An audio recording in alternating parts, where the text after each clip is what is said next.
ఎలా తెలిసింది sir Nandu's dog? అంటే మేము మామూలుగా ఇలా గోలపూడి ఇటు వెళ్తుంటే మీది డాగ్ ఈజ్ అని చెప్పి అప్పుడు జస్ట్ కన్స్ట్రక్షన్ లో ఉంది, ప్లస్ బయట బోర్డు అనేది ఉంది కదా, ఆ బోర్డు చూసి ఒకసారి వచ్చి నేను విజిట్ చేశాను. ఫస్ట్ వచ్చి అసలు డాగ్ ఈజ్ టౌన్ అంటే ఇది అంటే బ్రీడింగ్ ది అవ్వచ్చు, లేదంటే ఇలా మన ఏంటంటే అవుట్ ఆఫ్ స్టేషన్ వెళ్ళినా ఏంటి అనేది వచ్చి కనుక్కొని వివరం ఇంకో నలుగురు కూడా చెప్పాను అనమాట. ఆ రకంగా ఇంకోటి కూడా ఉపయోగపడదు కదా డాగ్స్ ఉన్న వాళ్ళకి, అంటే కంగారు పడరు.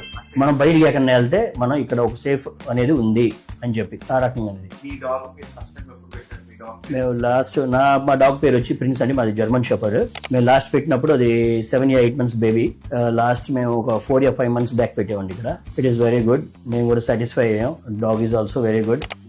చెప్పాలనుకున్నా మాకు ఫీడ్బ్యాక్ ఇవ్వాలనుకున్నా అంటే మనకి ఈ దగ్గరలో అవుట్స్కట్స్ లో ఇలాగ దగ్గర ఉండటం కూడా ఒక మంచిదే. కానీ దీంతో పాటు ఇంకా మీ దగ్గర అంటే డాక్టర్స్ ది ఉంటాం, ప్లస్ దాని ఫుడ్ ది కూడా ఎలాగైతే ఉంటుందో అలాంటిది ఒక డిస్ప్లే ఇక్కడ ఉంటే, ఇక్కడ ఏంటంటే మనం రెగ్యులర్ గా అంటే వ్యాక్సిన్ కానీ బయటికి వెళ్ళాలి ఒక చోట అలా లేకుండా డాక్టర్ ప్లస్ మెడిసిన్ ప్లస్ మీ దగ్గరే దాని ఫుడ్ దగ్గర అలా ఉంటే మొత్తం ఆల్ ఇన్ వన్ స్టోర్ లాగా ఉంటుంది అని చెప్పి మా ఒక అంటే ఒక దాని నుంచి ఒక దగ్గరికి వెళ్ళకుండా ఆల్ ఇన్ వన్ స్టోర్ లాగా ఒక చోటే దొరుకుద్ది. వ్యాక్సిన్ టక్ పలానా నందూస్ దగ్గరికి వెళ్తే అయిపోద్ది. అలాగే మేము కూడా ఇంకో 10 మందికి చెప్పడానికి అవకాశం. Okay sir, sure. Thank you sir. Bye.